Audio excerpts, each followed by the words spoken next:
Nous saluons l'Église de Dieu, nous disons merci au Seigneur de grâce qui nous a encore disposés afin que nous puissions partager encore cette parole à ce jour. Et nous prions que l'Éternel Dieu nous assiste et nous conduise lors de cet enseignement. Qu'il dispose les cœurs de tout un chacun afin que cette parole soit prêchée pour l'édification. Et nous allons inviter chacun d'entre nous à prendre nos Bibles. On va débuter notre partage, notre enseignement qui s'intitule les lieux de tourment et les lieux de repos. Donc c'est la deuxième partie aujourd'hui, les lieux de tourment et les lieux de repos. Donc nous avions pris ce texte-là dans le livre de Luc chapitre 16 à partir du verset 19. Il y avait un homme riche qui était vêtu de pourpre et de fin lin et qui chaque jour menait joyeuse et brillante vie. Un pauvre couvert d'ulcères du nom de Lazare était couché à son portail. Il aurait désiré se rassasier de ceux qui tombaient de la table du riche. Même les chiens venaient lécher ses ulcères. Le pauvre mourut et fut porté par les anges dans le sein d'Abraham. Le riche aussi mourut et fut enseveli. Dans le séjour des morts, il leva les yeux, et en proie au tourment, il vit de loin Abraham et Lazare dans son sein.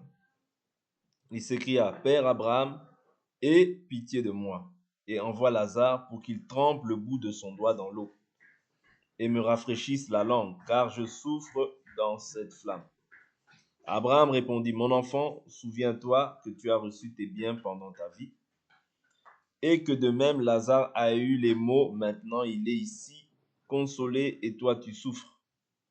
En plus de tout cela, entre nous et vous se trouve un grand abîme, afin que ceux qui voudraient passer d'ici vers vous ne puissent le faire, et qu'on ne parvienne pas non plus de là vers nous. Le riche dit, « Je te demande donc, Père, d'envoyer Lazare dans la maison de mon père, car j'ai 5 frères, qu'il leur apporte son témoignage, afin qu'ils ne viennent pas aussi dans ce lieu de tourment. » Abraham répondit, « Ils ont Moïse et les prophètes, qu'ils les écoutent. » Et il dit, « Non, Père Abraham, mais si quelqu'un des morts va vers eux, ils se repentiront. » Et Abraham lui dit, « S'ils n'écoutent pas Moïse et les prophètes, ils ne se laisseront pas persuader, même si quelqu'un ressuscité d'entre les morts. » Amen. Donc ici, nous avions essayé de voir en fait, c'est une histoire, mais cette histoire biblique nous démontre en fait qu'est-ce qui se passe après la mort. Et nous avions dit que Hébreux chapitre 9 verset 27 nous dit « Et comme il est réservé à l'homme de mourir une seule fois, oui. Donc, il est réservé à l'homme de mourir une seule fois. Après quoi vient le jugement. C'est-à-dire qu'il faut que tu saches que après ta mort sur cette terre, il y a un jugement à venir. Il y a une vie à venir aussi. La vie que nous voyons ici, ce n'est pas la fin. Et même quand tu meurs comme ça, ce n'est pas la fin. Vous comprenez? Si on peut dire ainsi, la vraie vie commence quand tu as accepté le Seigneur. Ta vie à toi sur la terre. Bien que voilà, tu as un départ. Tu as un temps où tu es né. Mais en fait, ta vie prend tout son sens lorsque tu acceptes Jésus-Christ dans ta vie comme Seigneur et Sauveur. Ta vie prend son sens. Tu comprends en fait la raison pour laquelle Dieu t'a mis sur cette terre. Parce que tous, en fait, qui avons cru en Jésus, nous devons savoir que nous sommes en mission. Ouais, nous sommes en mission étant sur cette terre. Ok? Et la mission que nous avons, c'est de faire de toutes les nations des disciples. D'être des lumières dans ce monde où les ténèbres règnent. Mais maintenant, il faut que tu saches que dès lors où Dieu trouvera bon de retirer en toi l'esprit, ouais, de retirer en toi l'esprit, automatiquement, ce qui va se passer, c'est ça. Ouais. Soit tu iras dans ce qu'on appelle le séjour des morts, dans les lieux de tourment, ou tu iras dans les lieux de repos, qui est aussi appelé le sein d'Abraham. Et comment est-ce que cela se fera? Ça se fera par rapport à la manière dont tu as vécu dans ce corps. Parce que l'Écriture nous dit, laissons un doigt dans Luc chapitre 15, allons rapidement dans le livre de 1 Corinthiens chapitre 5, si je ne m'abuse, c'est 10, 1 Corinthiens 5. Non, c'est pas 1 Corinthiens.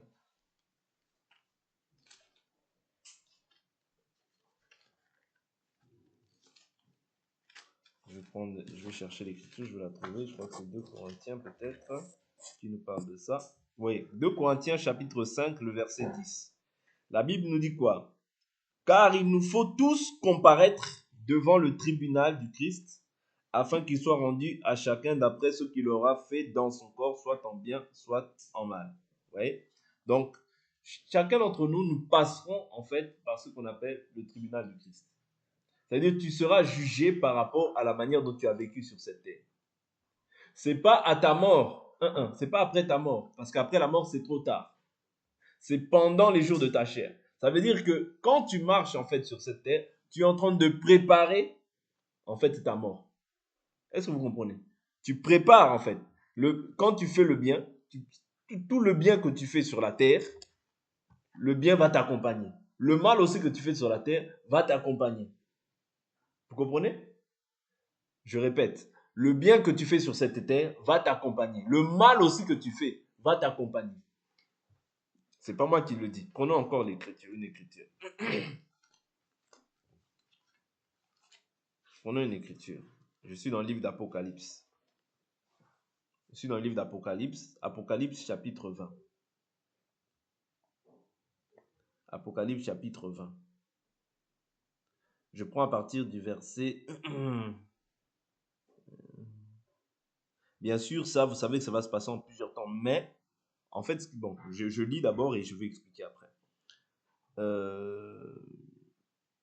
Apocalypse chapitre 20, je prends le verset 4. Je vis des trônes. À ceux qui s'y assirent fut donné le pouvoir de juger. Et je vis les âmes de ceux qui étaient morts sous la hache à cause du témoignage et de Jésus et de la parole de Dieu. Et de ceux qui ne s'étaient pas prosternés devant la bête ni devant son image et qui n'avaient pas reçu la marque sur le front ni sur la main. Ils revinrent à la vie et ils régneront avec Christ pendant 1000 ans. Ça, c'est pour ceux c'est pour ceux qui ont accepté la parole ou bien qui ont raté l'enlèvement mais qui ne se sont pas prosternés devant la bête ni le chiffre de son nom. Ça, on l'avait déjà vu, mais ce n'est pas notre partage en soi. Mais nous brossons cela pour pouvoir comprendre que de toute manière, tous ceux qui n'ont pas reçu Jésus et qui meurent, là, quand on parle de lieu de tourment, c'est un lieu où tu vas être tourmenté, c'est-à-dire ton âme va être tourmentée jour et nuit. Ah oui, jour et nuit, c'est-à-dire ton âme n'aura pas de paix. Mais c'est en vue du lac de feu. Le lac de feu, c'est-à-dire que nuit et jour, tu vas brûler, mais tu ne mourras pas. Ouais.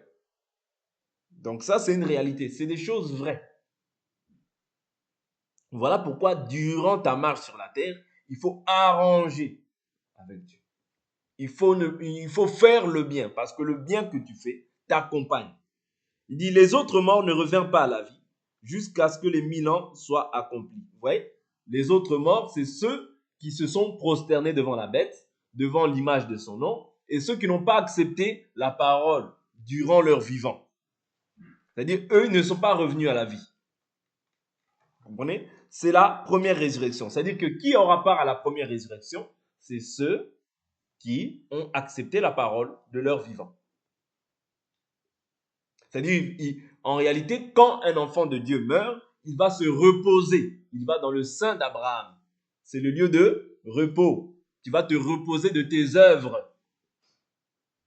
Les œuvres que tu as accomplies en bien sur cette terre, ces œuvres t'accompagnent. Mais ceux aussi qui ont fait le mal, leurs œuvres aussi les accompagnent. Ceux qui aussi prennent le mal et qui s'adonnent au mal, leurs œuvres aussi les accompagnent. Voilà pourquoi que personne ne t'empêche de faire le bien. Fais le bien. Fais le bien parce que le bien que tu fais parlera toujours en ta faveur. Quand tu vas mourir, tu ne seras pas avec quelqu'un. Tu seras tout seul devant ton Créateur. Fais le bien Parce que ce que tu fais de bien, même si on te fait du mal, tu fais le bien. Parce que le bien que tu fais, ça va t'accompagner au jour de ta mort.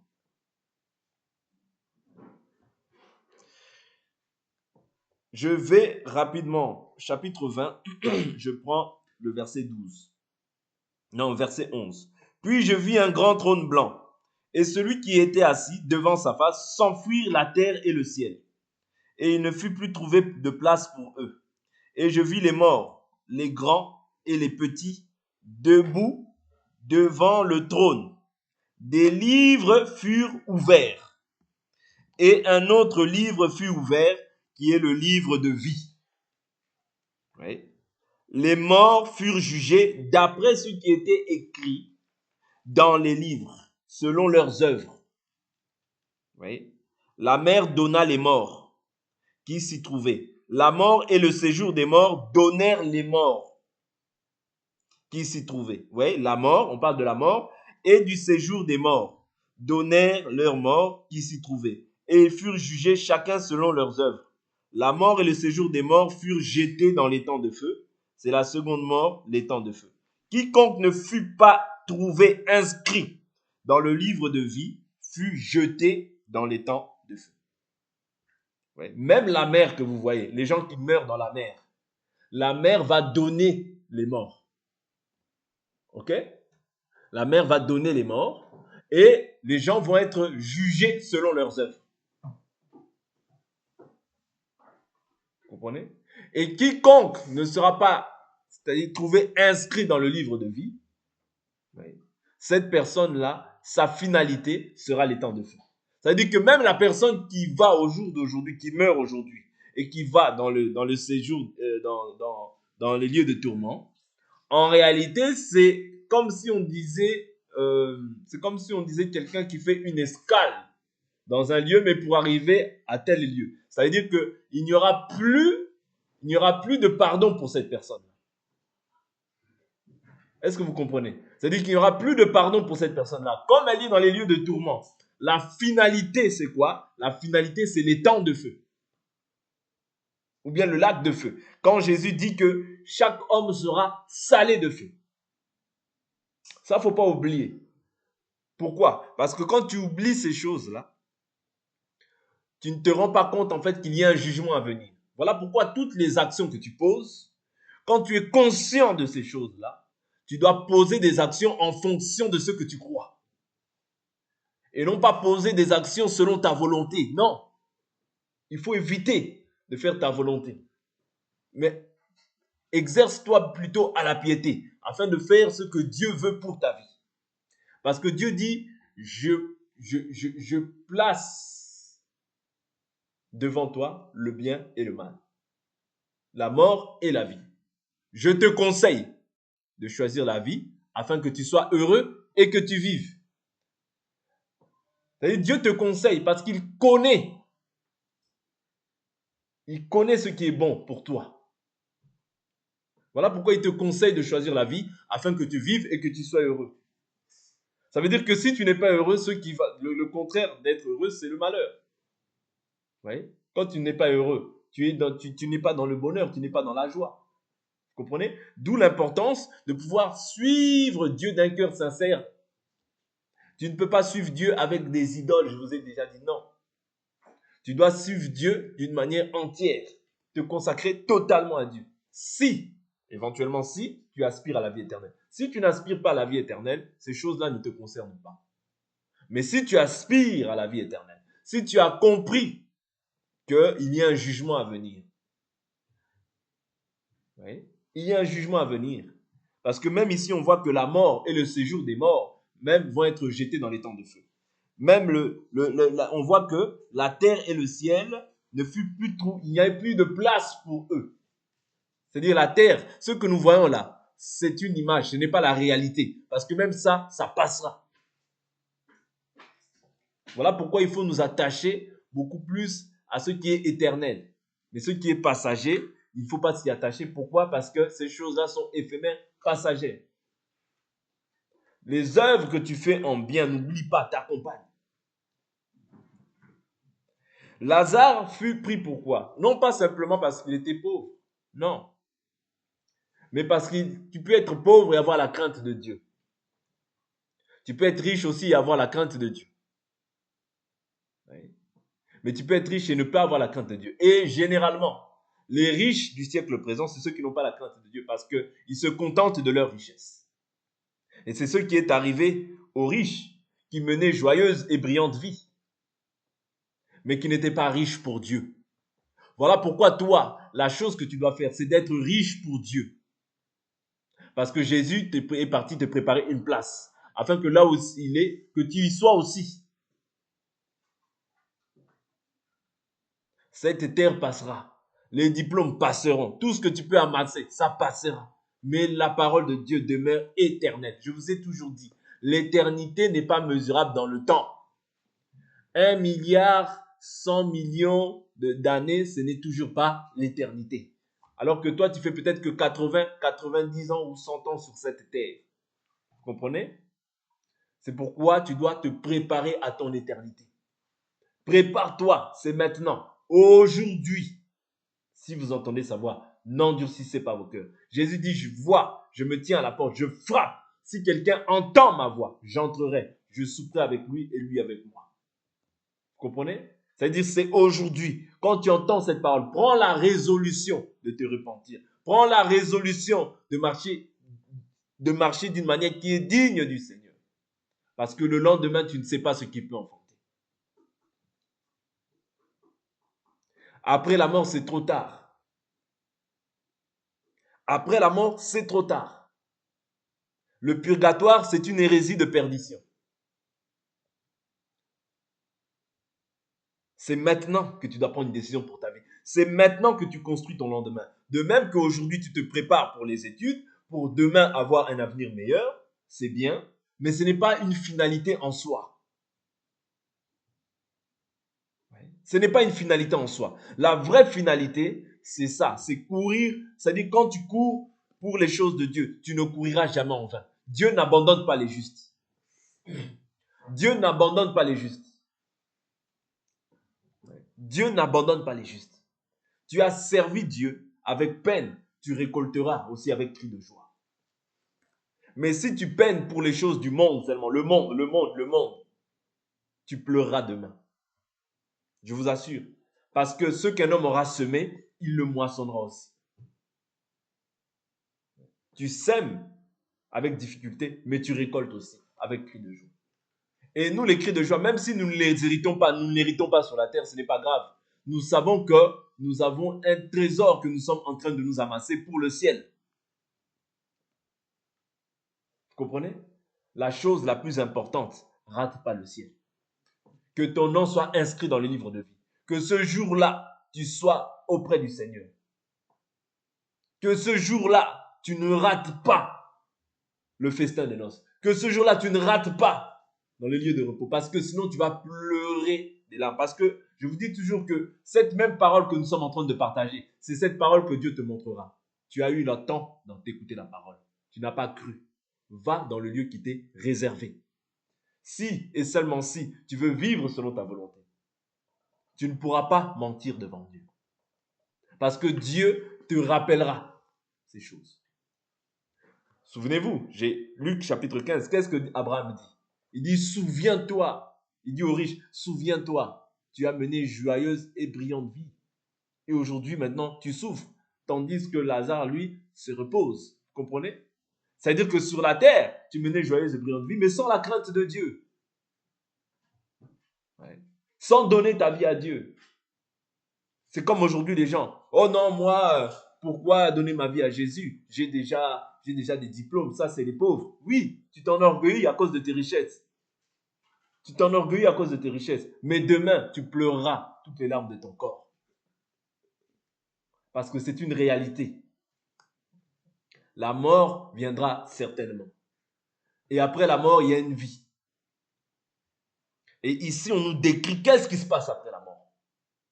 Ça veut dire que soit les anges de Dieu viendront et t'emmèneront dans le sein d'Abraham, soit tu seras enseveli, mais pour aller dans les lieux de tourment.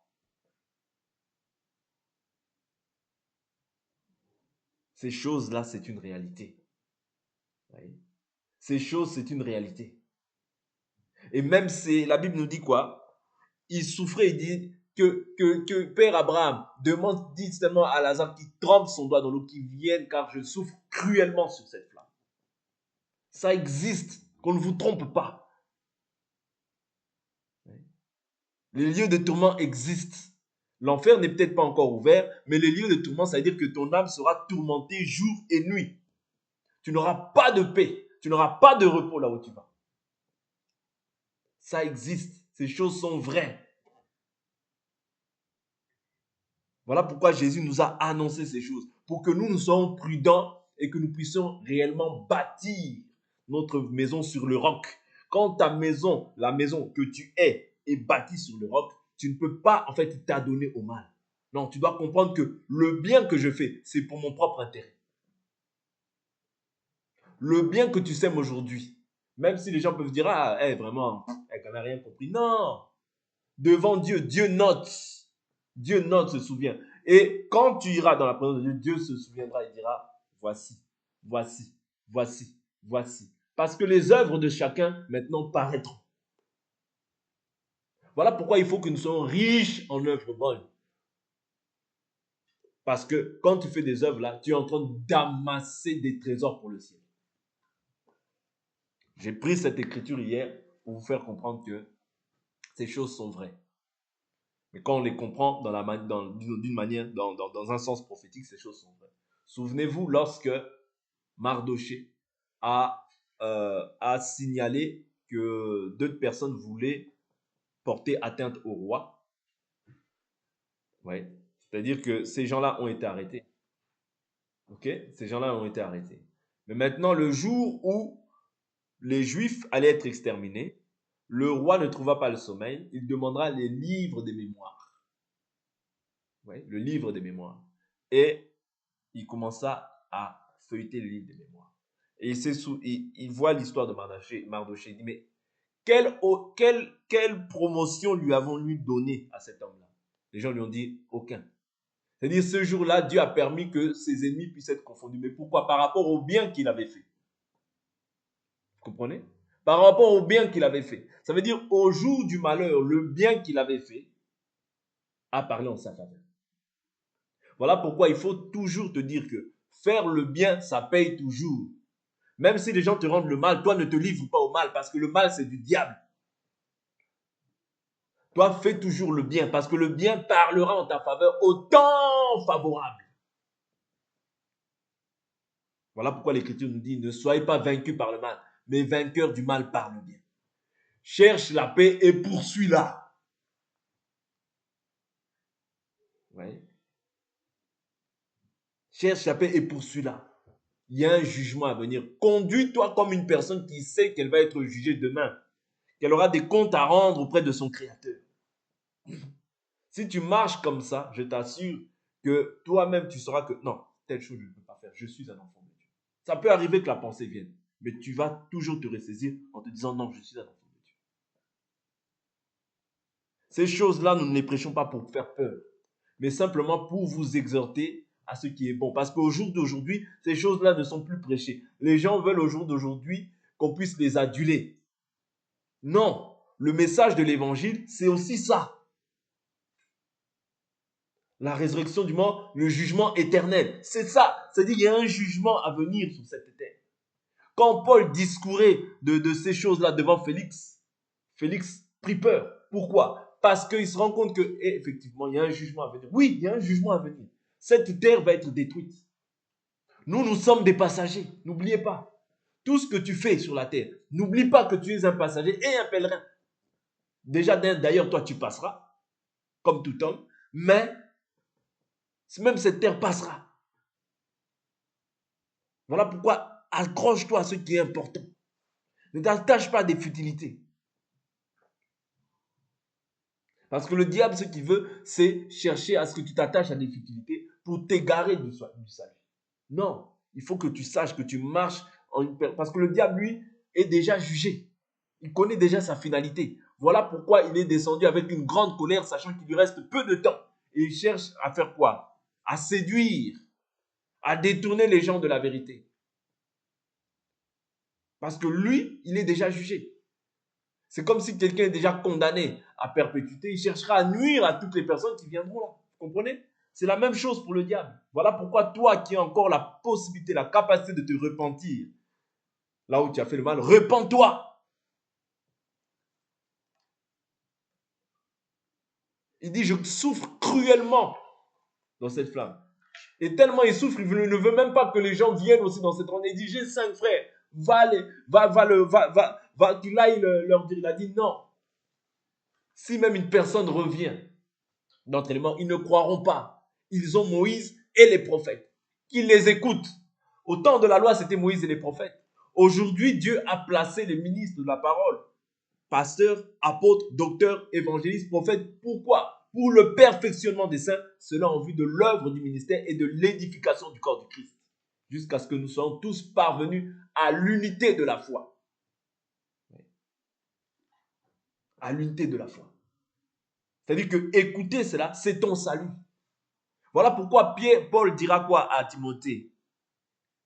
Veille sur toi-même et sur ton enseignement, car en agissant ainsi, tu te sauveras toi-même ainsi que ceux qui t'écoutent. Le salut vient par l'écoute. Oh non, moi je suis sauvé, c'est bon, je reste dans mon côté. Non, le salut vient par l'écoute. Quand tu n'écoutes pas, ton salut aussi est caduque. Oh mais non, mais j'ai cru. Non, il faut écouter, mais il faut aussi te perfectionner. Et le perfectionnement vient par la prédication. Oh non, moi je me perfectionne. Non, ne vous trompez pas. Ça, c'est des séductions du diable. C'est-à-dire les choses des temps de la fin. C'est-à-dire on voit tout le monde qui se lève, qui commence à dire n'importe quoi. Non, pour se perfectionner, on a besoin d'une grâce ministérielle. C'est par là que vient le perfectionnement.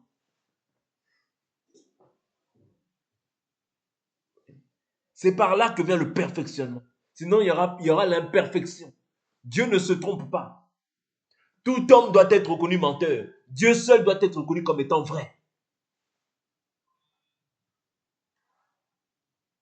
Oh, moi, c'est bon, je n'ai pas besoin. Non, tu as besoin pour ta croissance, dans la foi. Ouais. Pour ton perfectionnement, tu as besoin. Parce que sinon, il y aura encore l'imperfection dans ton comportement, dans ta manière d'être. Ouais. Est-ce que vous comprenez? C'est très important. Tu auras encore des collyres dans les yeux. Ouais. Tu auras encore tu seras aveugle sur certains points. Voilà pourquoi on a besoin de te mettre du collyre aux yeux, pour que tu vois. Vous comprenez? C'est important. Ces choses-là, nous ne les prêchons pas pour faire peur, mais nous les prêchons parce que ça fait partie de l'enseignement auquel nous avons cru. Quelqu'un qui croit et à qui on ne prêche pas qu'il y a une espérance qui est beaucoup plus glorieuse à venir, oui, mais s'il se sanctifie. Ouais. S'il se sanctifie. Si tu ne te sanctifies pas, je t'assure que ta part sera avec les infidèles. Ouais. Et la Bible est claire. Dehors les chiens. Dehors les magiciens. Là, je suis dans Apocalypse, chapitre 22.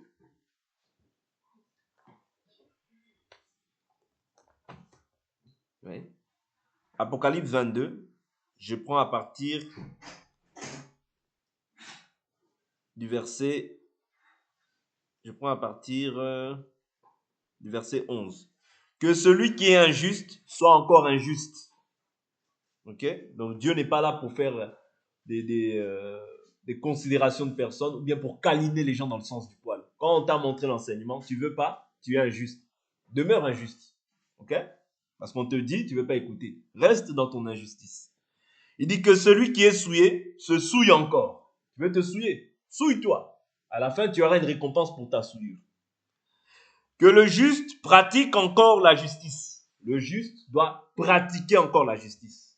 Ok? Que celui qui est saint soit encore sanctifié. Pas d'état d'âme.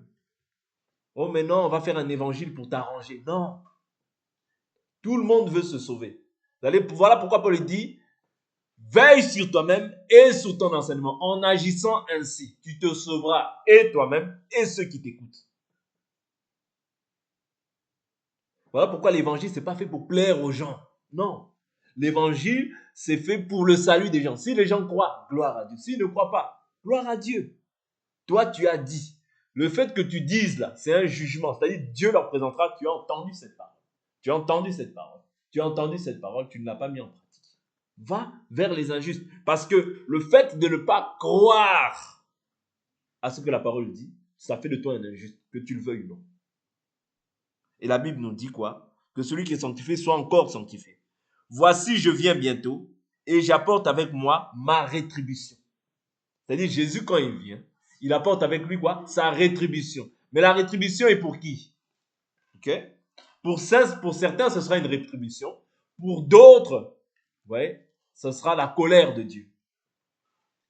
Vous comprenez? D'autres subiront la colère. D'autres subiront la rétribution. Et il dit quoi? Pour rendre à chacun selon son œuvre. Pour rendre à chacun selon son œuvre. Aujourd'hui, tu as le temps. Tu entends cette parole pour réformer tes voies, pour redresser ce qui était encore courbé dans ta vie. Ce n'est pas en vain que Dieu permet que nous parlons de ces choses-là, mais c'est afin que tu puisses t'examiner et voir qu'est-ce qui ne va pas dans ma vie. Là où il y a encore des choses qui ne sont pas droites, Seigneur, je veux réparer avec toi. Parce que tu dois réparer de ton vivant. Après la mort, c'est trop tard.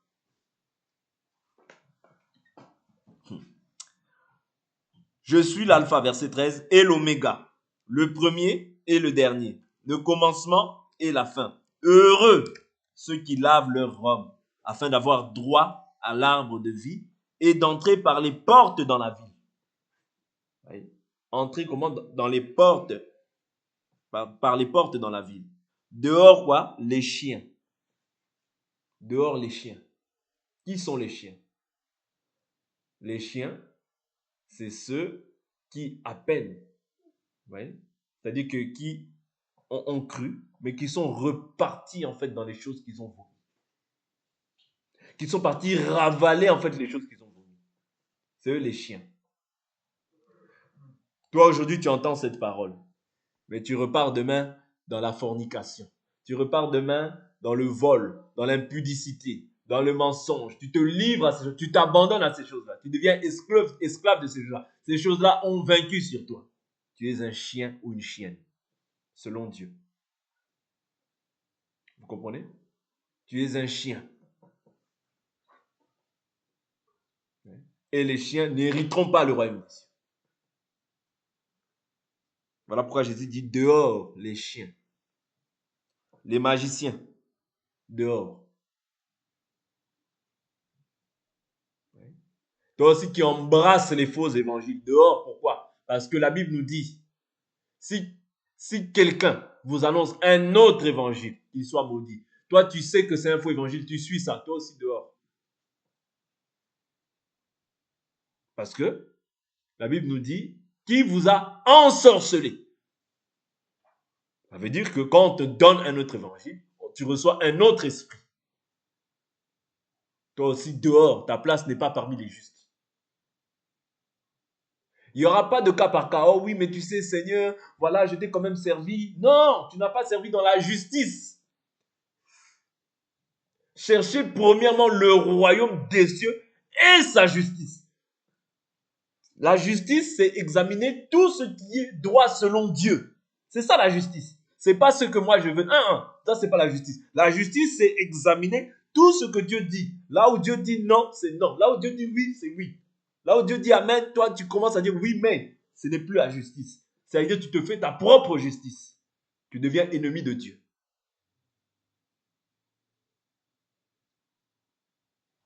Je continue. L'Écriture nous dit, dehors les chiens, les magiciens, les débauchés.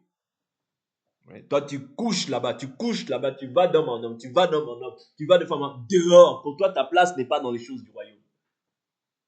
Dieu, ce que j'aime bien avec la parole ne mâche pas les mots. Là où les gens peuvent mâcher les mots, attendrir, mettre du baume et se dire, ah non, ça faut. Non, non, non, non, non. Dieu te dit dehors. Ta place n'est pas parmi nous. Les meurtriers. Toi, tu tues les gens, tu penses que les gens sont des animaux. Tu penses que c'est toi qui les as créés. Tu tues les gens. L'âme de ces gens est en train de crier vengeance. Tu ne peux pas tuer quelqu'un. Entre parenthèses, un enfant, tu ne peux pas tuer quelqu'un. Parce que quand tu tues, l'âme de cette personne crie. Et ça ne te portera pas bonheur. Parce que la Bible nous dit quoi? Lorsque Caïn tuait Abel, ouais, Dieu dit, la voix de du sang de ton frère crie. Et le sang crie.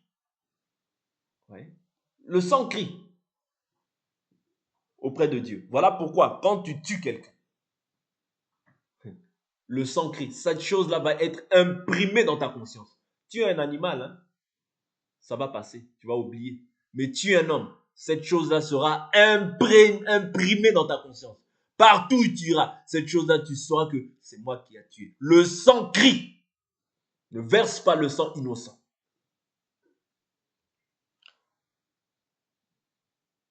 Les idolâtres. Ouais. Là, on nous parle des idolâtres. La Bible nous parle des idolâtres comme les gens aussi qui aiment beaucoup l'argent.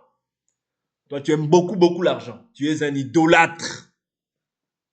Toi aussi qui te prosternes devant Marie, devant ceci, devant toutes les statues, devant tout ce que tu fais, devant le soleil, devant la lune. Tu es un idolâtre et tu n'hériteras pas du royaume des cieux. La Bible dit dehors les idolâtres. Toi qui as mis quelqu'un comme un Dieu dans ton cœur. Ouais. Oh, lui, il est comme un Dieu. Ouais. C'est-à-dire que tu ne prononces pas l'idolâtrie comme ça physique, mais dans ton cœur, tu perçois cette personne comme un Dieu. Tu es un idolâtre. Dieu ne partage pas sa gloire avec un homme, ni son honneur avec les statues. Dehors pour toi aussi. Et quiconque aime et pratique le mensonge. Ouais. Quiconque aime, c'est-à-dire qu'il faut aimer, mais quand tu pratiques ces choses-là, parce que tu ne peux pas aimer le mensonge. On te dit la parole, oh non, tu aimes le mensonge. Voilà pourquoi la Bible nous dit même dans le livre de 2 Thessaloniciens chapitre 2 verset 11 que ceux qui n'ont pas pris plaisir à la vérité, Dieu fait quoi? Il leur envoie une puissance d'égarement pour qu'ils croient au mensonge, afin qu'ils soient jugés pour avoir pris plaisir au mensonge et non à la vérité. La vérité, qu'elle soit dure, qu'elle ne soit pas dure, tu dois prendre plaisir à cette vérité, parce que cette vérité-là, c'est Dieu. Parce qu'il n'y a pas de mensonge dans la vérité. Or, le mensonge, le père du mensonge, c'est le diable. Quand tu prends plaisir au mensonge, c'est-à-dire que tu as quelque chose du diable en toi. Parce qu'un enfant de Dieu ne doit pas persévérer dans le mensonge. Non. Il peut arriver qu'il y ait un moment où tu n'es pas éclairé, mais Dieu finira toujours par éclairer. Quand il t'éclaire et que toi tu ne veux pas, c'est-à-dire que tu refuses délibérément la volonté de Dieu, tu acceptes en réalité la volonté du diable. Quand tu acceptes la volonté du diable, tu es du diable quelque part. Parce qu'un enfant de Dieu doit marcher selon la volonté de son Père. Quiconque aime et pratique le mensonge dehors, ta place n'est pas auprès du Seigneur. Je finis là. Il dit, moi Jésus, j'ai envoyé mon ange pour vous attester ces choses dans les églises. Je suis le rejeton de la postérité de David, l'étoile brillante du matin. L'esprit et l'épouse disent, viens. Que le Seigneur entend, dise, viens. Que celui qui a soif vienne. Que celui qui veut prenne de l'eau de la vie gratuitement. Je l'atteste à quiconque entend les paroles de la prophétie de ce livre. Si quelqu'un y ajoute, Dieu ajoutera à son sort les plaies décrites dans ce livre. Ouais. Voilà pourquoi je dis que tu ne peux pas ajouter, tu ne peux pas retrancher. Parce que Dieu va ajouter les plaies décrites dans ce livre. Et il dit quoi? Et si quelqu'un retranche des paroles du livre de cette prophétie, Dieu retranchera sa part de l'arbre de vie et de la ville sainte, décrit dans ce livre. Celui qui atteste ces choses dit, oui, je viens bientôt. Amen. Viens, Seigneur Jésus. Que la grâce du Seigneur Jésus soit avec vous tous. Il y a un jugement à venir, moi je vous dis. Et le jugement, tout ce que nous sommes en train de faire, en fait, c'est pourquoi? Pour nous purifier, pour nous sanctifier, pour En fait, par cette parole, nous sommes en train de passer de la mort à la vie. Par cette parole, nous sommes en train de nous éloigner des choses du monde. Ça veut dire nous affectionner à ce qui est bon. Nous attacher en fait aux choses du royaume. Pour que chacun d'entre nous soit à même de pouvoir se dire non, non, non. Réellement, ces choses-là viennent pour me rappeler que oui, effectivement, il y a un jugement à venir. Et je dois me préparer à la rencontre du Seigneur. Amen. Prépare-toi à la rencontre de ton Créateur. Demain, c'est trop tard. C'est aujourd'hui quand tu entends sa voix. N'endurcis pas ton cœur. Que Dieu nous bénisse pour aujourd'hui. On va prier, on va s'arrêter.